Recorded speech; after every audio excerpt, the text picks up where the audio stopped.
Object Snap tool, selection of multiple drawing objects, the adjustment of the view using the zoom options, creating layers for the various drawing elements, adding dimensions on drawing and modifying dimension size, and finally placing text on drawings.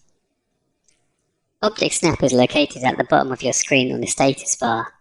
It's roughly halfway along and by default it's turned on because it's selected in blue. Clicking on any of the icons on the status bar either turns them on or turns them off. Next to Object Snap is an icon that brings up the various settings for Object Snap. If you notice, there's quite a few listed down. Page 2 of your handout details which Object Snaps we need to use. It's important that they're not all selected at the same time, as doing so would make selecting the correct Object Snap point on your drawing quite difficult.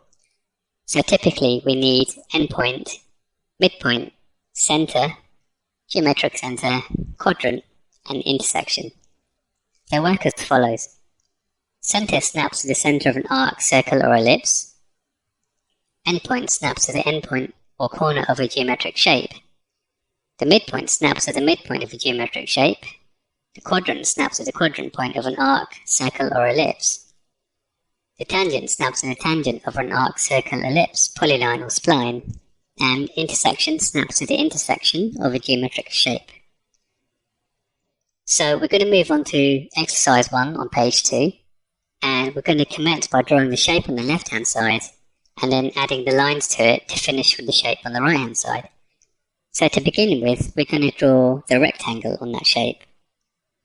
The quick way to do this is to use the rectangle tool in AutoCAD. You can use 4 lines to draw the shape as well, but it would just take longer. And also the rectangle has further advantages which I'll detail. So on our drawing area on the top left, you'll notice that there's the line tool, polyline, circle, and further along there's a tool for rectangle.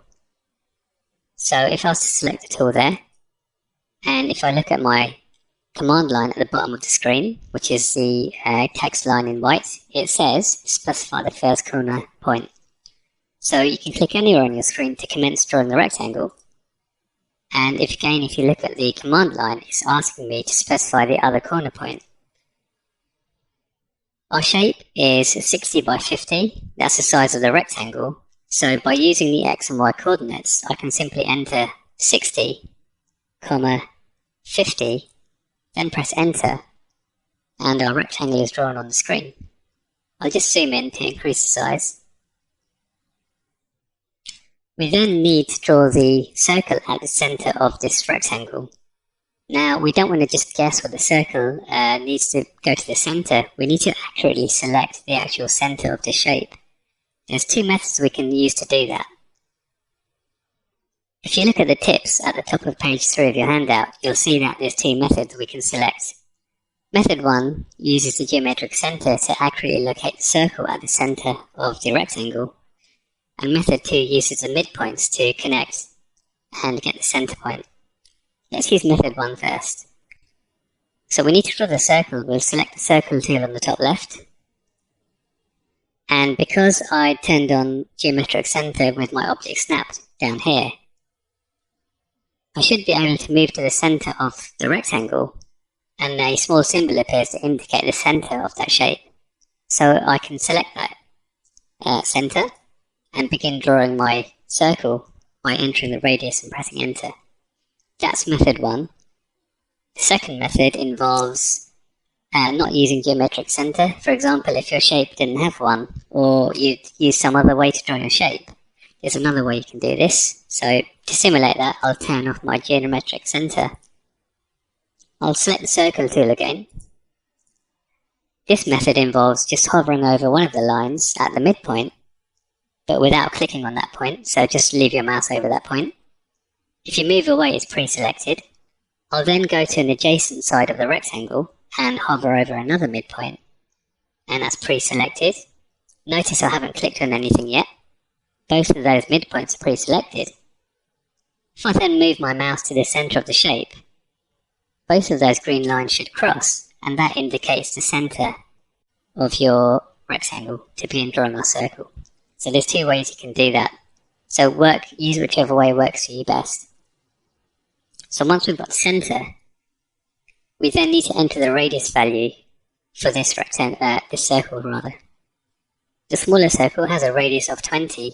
We simply type in 20 and press enter. Because we have one circle drawn, it means drawing the other circle is made more simple, because we can simply select the center of that circle and then draw the next circle, which has a radius of 45. There we go. So that's the shape on the left for exercise 1.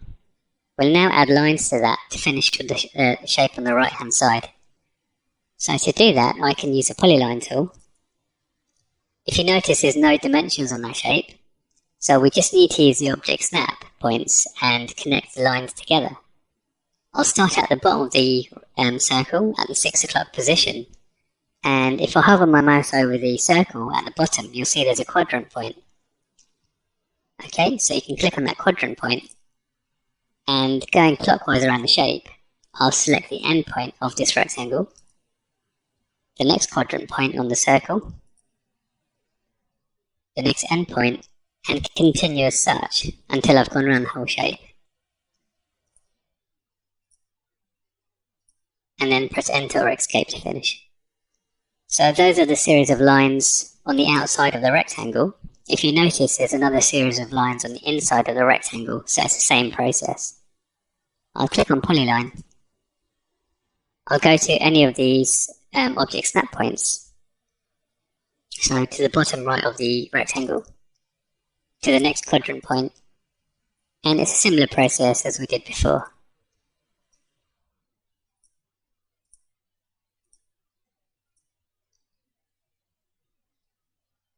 So just by using the object snap, you can see that it's quite easy to produce quite a complicated shape without the need for many dimensions.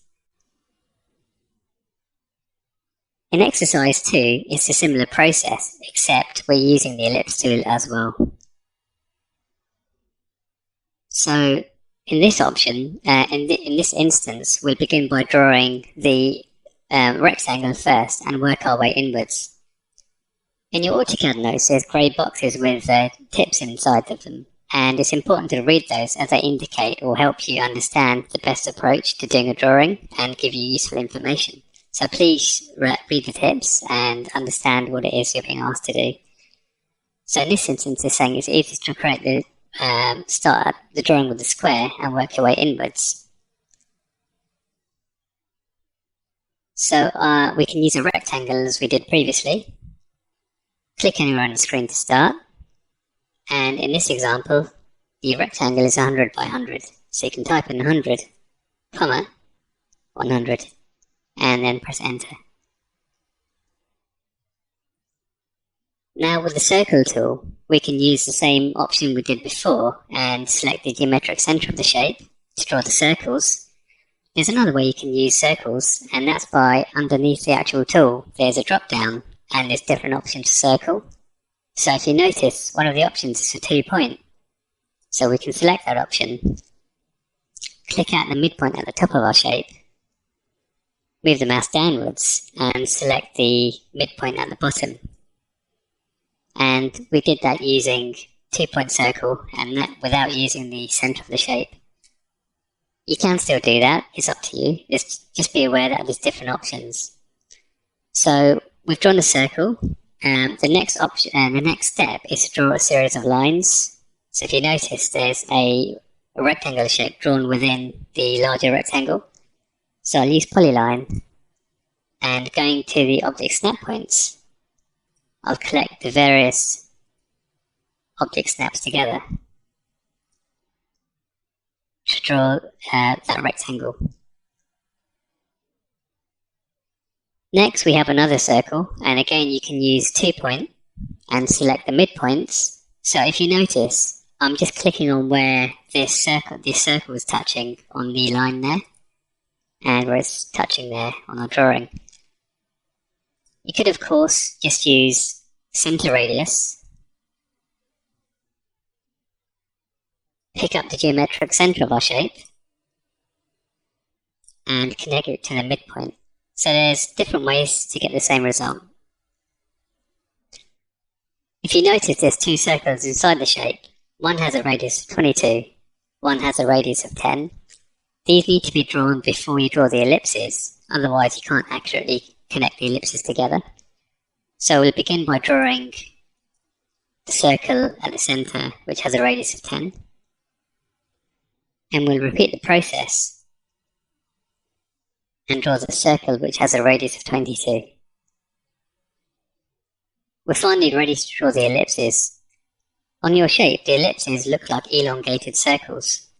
One of them has a vertical orientation, and the other one has a horizontal orientation. It doesn't really matter the order, as long as you use the correct tool. So the Ellipse tool is on your drawbar at the top left of your screen, and it's under the rectangle tool. If you notice, there's a tool and it says Ellipse by Center. So there's different ways to draw the ellipse. We want ellipse by center. So following the command line, it asks us to specify the center of the ellipse, which is of course the center of our shape. It then asks us to specify the endpoint of the axis. This point is the point at which the ellipse touches or connects to the next point. So if we move our mouse vertically upwards, the ellipse touches the top of this circle, so we can select that point up here, which is this quadrant point. If you move your mouse now left and right, you can see that we have an ellipse shape, which you can then adjust. We need to constrain it, so we can then select the quadrant point of this circle to constrain the size of that ellipse. So that's the vertical one drawn. We now need the opposite one drawn, which kind of has a horizontal orientation. So again, we'll select the ellipse tool. We'll select the center of our shape. The endpoint of our axis is this quadrant point here. And the other endpoint is the quadrant point on the smaller circle, just here. So that's using the ellipse tool. So using only a few dimensions on this drawing for exercise 2 will produce quite an intricate shape as well. Next we're going to cover the object selection option. So quite often we need to select multiple objects together, and typically we do that by simply clicking on them. But if you have lots of objects on your drawing, such as 100 or more, or even 20, it's going to take you some time and may not be the most accurate way to select them. So we can use what we call the object selection box. There's 2 object selection boxes we can draw with. One is blue in colour and one is green, and I'll explain the difference now. For this exercise, all we need to do is draw a few shapes that we need to select. So I'll just commence and draw roughly the shapes you can see in your handout. It doesn't really matter their exact shape or size, as long as you draw them.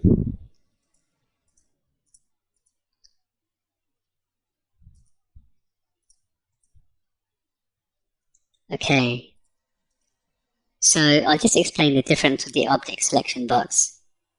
The first one is when we click to the right of our shapes, just click once with your mouse. If you then move your mouse to the left hand side, you should see a green rectangle appearing. That's the green selection box. With this option, anything that this green selection box touches is actually selected. So even if we do not cover the entirety of the shape, it selects the entire shape itself. If you notice, I've covered the circle, and it's highlighting the whole thing. We can then drag the selection box around our objects and click. Once you click, anything the selection box touched is selected, and you can see them highlighted in blue. The other option is to use a blue selection box. This time, I'll click to the left of the shapes, and I'll drag the box to the right. With this box, anything that you need to select has to be fully covered by the selection box. Okay? If it's not, it doesn't select the shape. So they work in slightly different ways, but they have the same outcome. Okay, so if I click again those options are selected, those objects are selected. What you should not do is click on the mouse and hold the button down and then start drawing. You'll end up drawing this funny shape, which isn't very accurate for selecting things. So the trick is, just click once with your mouse, let go, and either move the mouse left or move it right to bring up one of those 2 types of selection box. The other way to select all of the objects in your drawing is to simply press Ctrl and press A at the same time. So Ctrl A. But if you notice, it's selected absolutely everything, which is something you may not want to do. So you can either select everything or use the object selection boxes to select certain parts. Next we'll cover how the zoom options work. To the right of your screen you'll see a grey vertical bar. This is a navigation bar, and the zoom option is located roughly halfway down. Under it is a small drop down arrow, which is if you click, it brings up the different options for zooming. So one of them is the zoom window. This works by clicking on your screen somewhere, drawing a rectangle, which is our window, clicking again, and then our zoom option zooms into that area. So that's zoom window. The next option is to zoom all, and zoom all shows everything within the drawing boundaries that you've drawn. If I click again on the navigation bar and click on zoom all, everything that we've drawn becomes visible, but it includes the origin of your drawing. So the XY origin is also included as well as the objects. If I was to move these closer to the origin,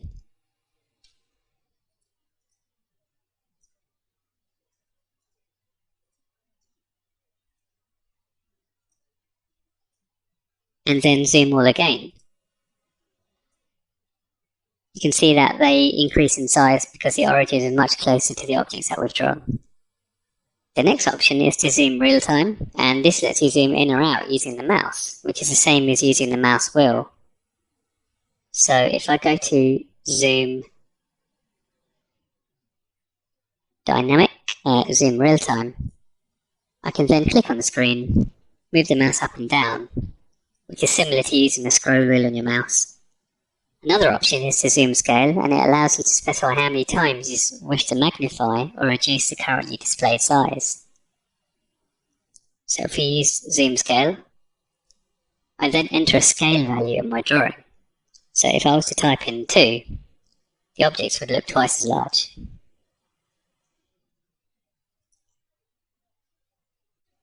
If I then do that again and type in 0.5, it should be halved in size. Okay, and then the final option is to zoom previous, which zooms to the previous view. Rather explanatory. There we go. There's another option, which is for panning, and that allows you to move all of the objects around on your screen together, which has been explained previously. Effectively, if you click with the mouse wheel on your mouse and hold it down, you can drag all of these objects around, and they are panned, so it allows you to easily move them around, zoom in, zoom out. That's also located on the navigation bar, so the pan option is located there as well. Any of these zoom options are accessible by simply typing in Z on your keyboard. And then if you notice your command line, it's got all of the options that are previously located in your navigation bar, and you can type in the first letter and it'll have the same effect, such as A for zoom all. Next we're going to cover how we can structure our drawing together into layers. So layers are used to separate elements of different types in the drawing. For example, if you have a construction plan, you may want to represent the walls on one layer, the windows in a different layer, or doors on another layer. We use layers to manage large drawings, and they can be used to turn layers on, turn them off, assign layers with different colours, different line types, and different line thicknesses. To bring up the layer options or the layer properties, we can go to the layers section on your ribbon and click on the layer properties icon just up here. This opens the layer property manager in AutoCAD. By default, there's already a layer created because we need AutoCAD to draw immediately. That's the default layer, which is named 0. So that should not be interfered with, it can be left as it is. To add a new layer, we can click on the icon for new layer. So it's a small icon located just above where layer 0 is located on the left hand side. The other way to do that is to type in Alt and N on the keyboard. And that creates a new layer, which is called Layer 1. When you're creating a new layer, you immediately have the option to give the layer a name.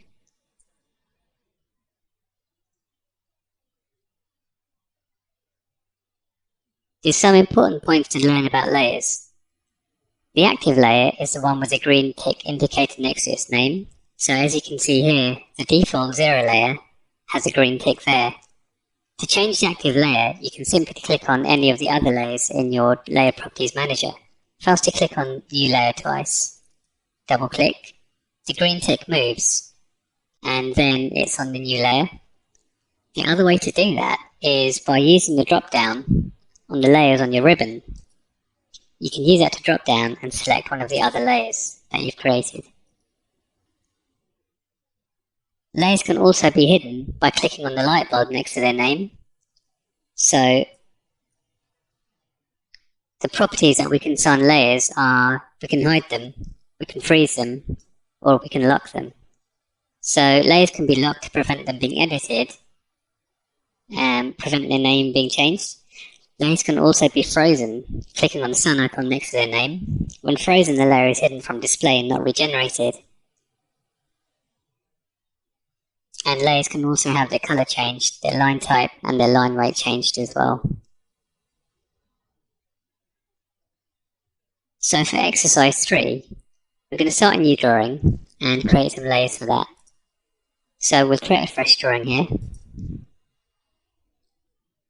We'll then click on the Layer Properties Manager here, which brings up the Layer Properties, and it's asking us to create the following layers.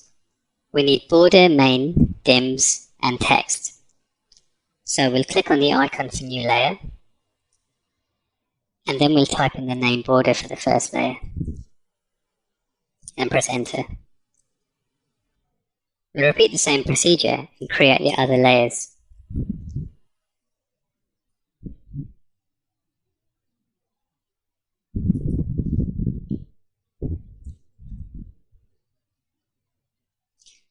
When you're creating layers, the default color is white. It's quite handy to change their colors, as when you're drawing on your screen, you can easily identify the difference in the layers that you're drawing with. So any of these bright colors on your selected colors option box works quite well.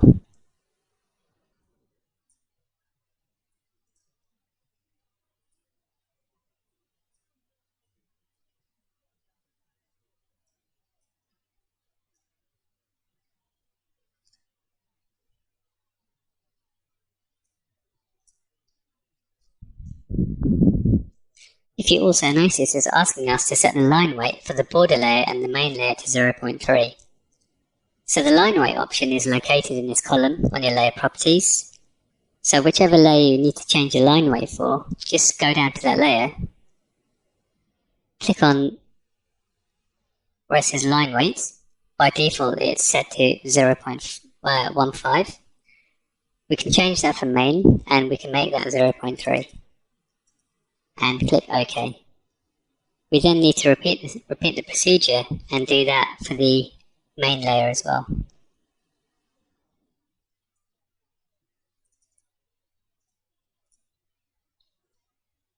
Okay, so in exercise 4 we'll use the same layers we've just made and draw a border using the border layer. So if you remember, we need to change the active layer to the one we need to draw with.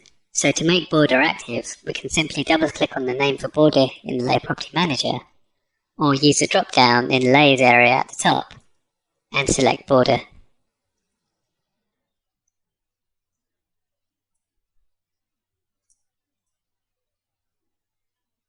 So to draw the border, ensure the border layer is active and use a rectangle tool. So we'll click on the rectangle tool, and clicking anywhere on your drawing will start the first corner point.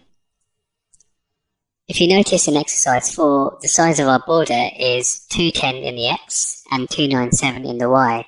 So all you need to do is type in 210, 297, and then press enter. So if your border is looking small, simply zoom in. And to finish with, we need to draw the title block on the bottom right hand side of our border. This is the area where you type in drawing information. So we can do that using the line tool. So I'll click on Polyline just up here. If you notice, it's quite difficult to get a start point, so we need to use a certain method we can employ to do that. If we hover the mouse over the endpoint of the border, and without clicking, slowly move upwards, you'll see that it's tracking away from the endpoint, and you'll see a small asterisk appear on the line. We can then type in a value and press enter. So if you notice, our title block is 100 by 30. In the 30 dimension, each of those lines is separated by a value of 10. So if I type in 10 and press enter, that's the start point for that line. I can then move it to the left horizontally, type in 100 and press enter. I'll just repeat that procedure to help you better understand. So I clicked on Polyline.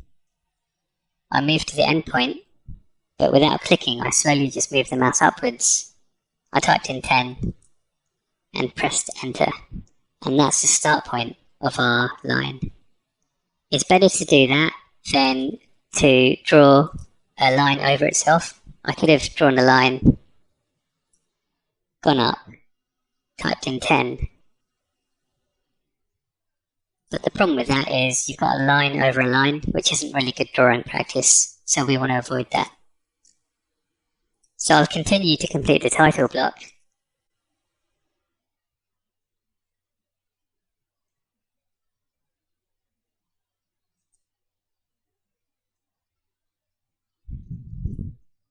I'll then draw another line 10 up from this one,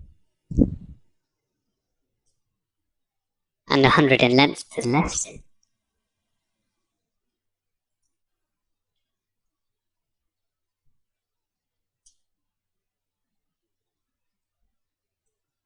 And the line on the left, which is vertically down, simply connects back to the border.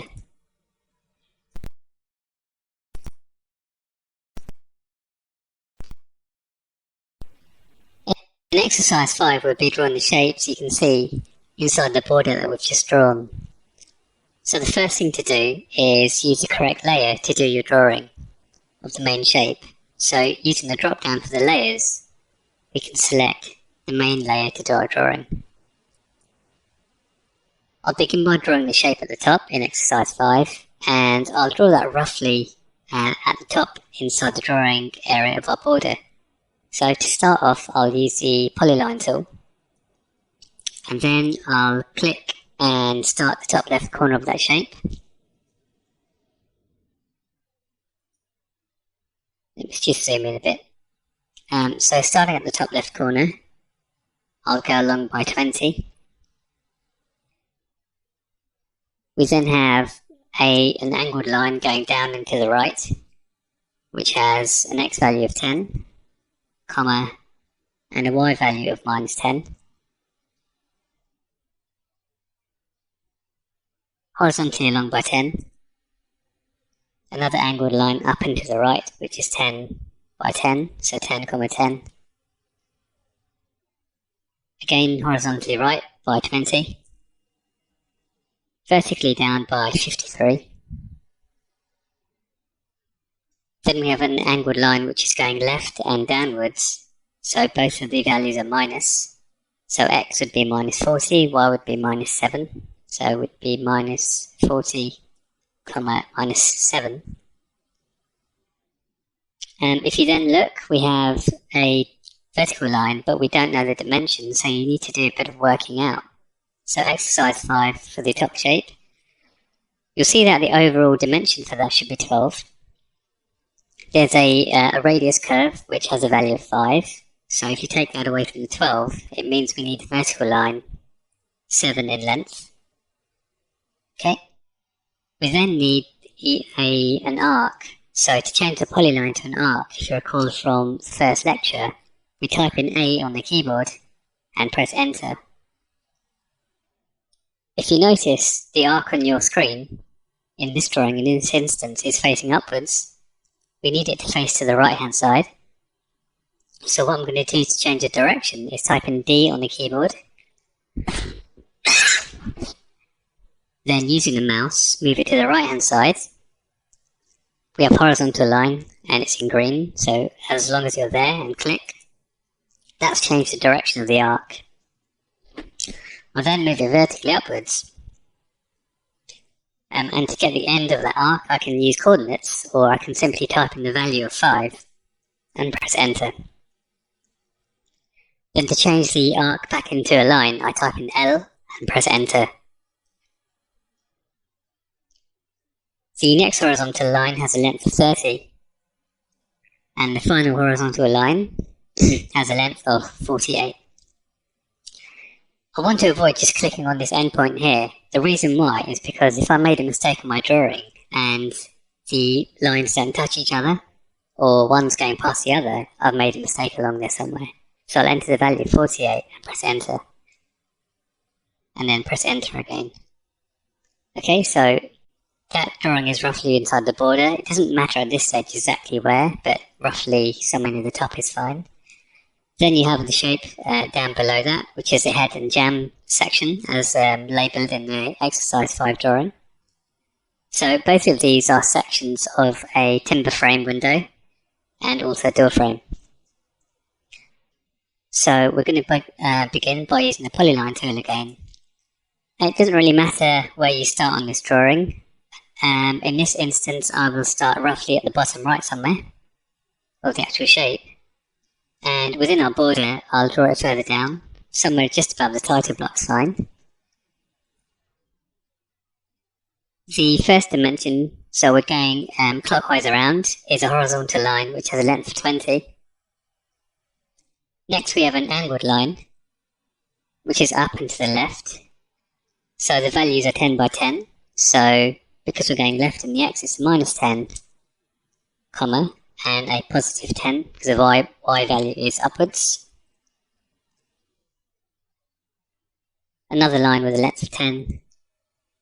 Next line is left and down, so it's minus 10, comma, minus 10. Then we have a horizontal line to the left by 70. Then we have another arc, so I type A, press enter, and if you move the mouse around, you'll see which way it faces. This one's pointing to the left. The one we need needs to point upwards. So I'll type in D for direction. Point the mouse vertically up. Green line is there. And simply click. Then I'll move my mouse again. And move it to the horizontal. And you can type in the value for 10. If you needed to use coordinates for that, it would be minus 10, comma 0. Then L for the straight line, left by 10, vertically up by 25. Next we have an angled line up and to the right, which is 70 in the x, comma 15 in the y. Then we have a vertical line which is 18 upwards. A horizontal line which is 30 to the right. Then we have another arc, so A, enter. Now in this instance, the arc's facing to the right as the drawing needs it to be, so we don't need to change direction. So it's not always the case you need to do that, but just double check. This arc has a dimension of 5. Again, if you look at the drawing, you'll notice that the overall value for that part there is 12. Above the arc is a horizontal line, a vertical line rather, and it has a length of 7, so 7 away from that 12 is 5. Then back into the line, vertically up by 7. Then we have an angled line down and to the right, the x value is 40, comma, and the y value is a minus 7, so minus 7 for the y value. Then we go down vertically by 31, left horizontally by 10. Whoops, I made a mistake there. If you're still drawing, what you can do to undo that mistake is press Ctrl Z once. It simply undoes one step. So that should be a 10. This should be down by 10. Horizontally right by 10 again. And again, I'll simply type in the last value for the vertical line, which is 22. And you can see it finishes at the start point of our drawing. So I haven't made any mistakes along there. Okay, so that's exercise 5. You should be quite familiar with the drawing concept of using coordinates in different directions and changing the polyline to an arc and making it face the way you need it to face. Okay, the next step is to add dimensions to these drawings. Okay, so dimensions are important as they convey geometric information on the drawing. It's possible to annotate your drawing with dimensions using the Dimension tool. The Dimension tools are located under the Annotate tab, so we can click on Annotate, and under the Dimension panel, you see that there's a few options for dimensions. We're going to be using the linear dimension, or the aligned dimension, so it depends what we are dimensioning, but it's important to use one of these drop downs, and we're going to select linear and add dimensions to what we've just drawn in exercise 5. Okay, so to place a dimension, we first click on the Dimension tool for linear, and then we click on one of the points we need to locate a dimension.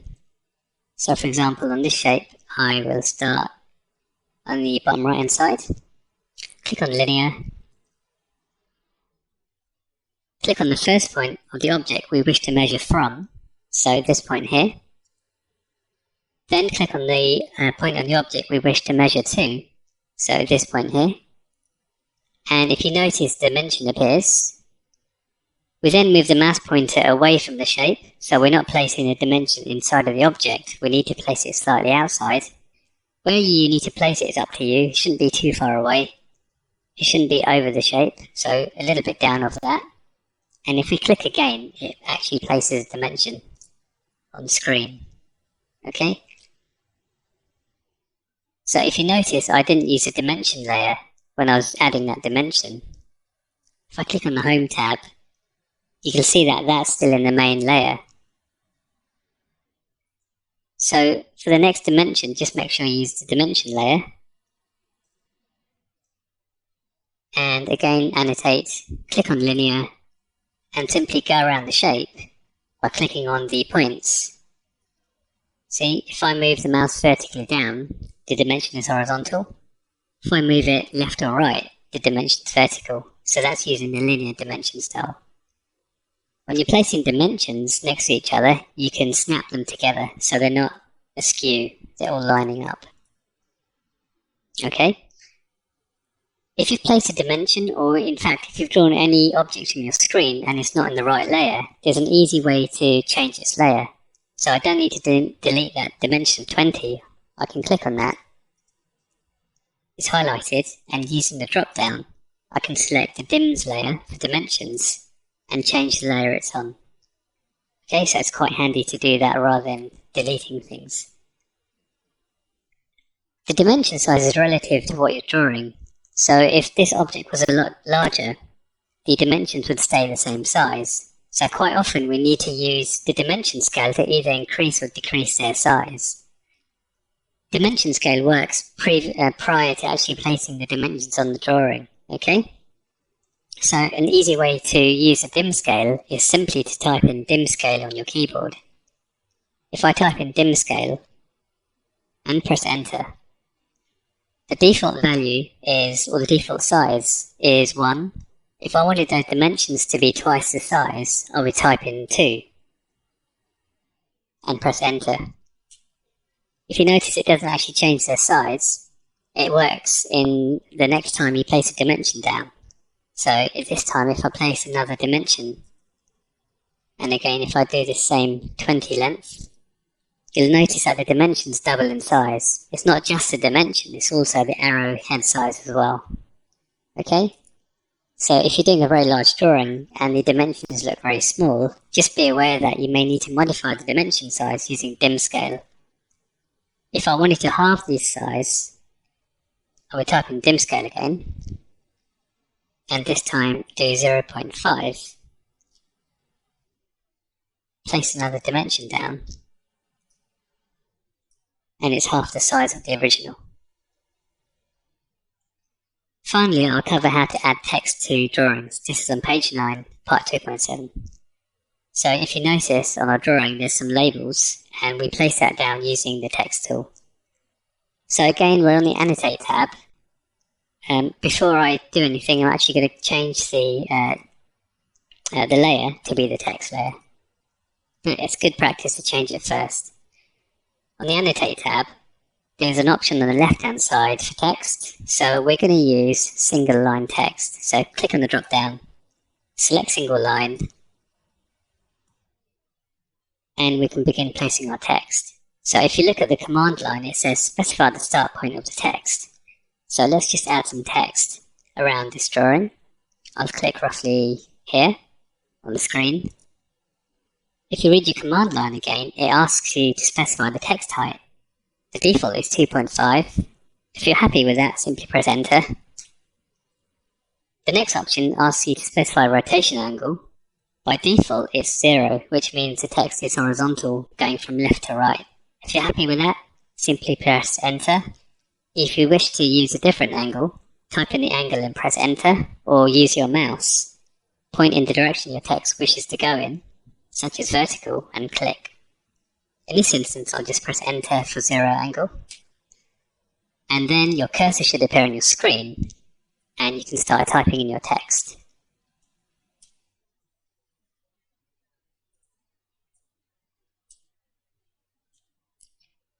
To finish your text, simply click somewhere else on your screen. The cursor moves to the new area. If you don't want to continue the text, press escape, and your text is placed down there. So with the text, it's quite easy to click on it and drag it into a new position. If you're not happy with the text size, you can actually change that by clicking on the text. If you then right click and go to Quick Properties, you can change the text height in here and make it double the size. For example, I could type in 5 and press enter, and the text height changes. You also have that option when you first place the text. So if I draw the same text again, single line, and click about here somewhere, the first option is for text height. So I could, example, type in 10. In this instance, I might go vertically up and type in some text. Click off the screen somewhere, press escape, and your text is located with a different orientation and a larger size. So it's quite often quite easy to change that. Okay,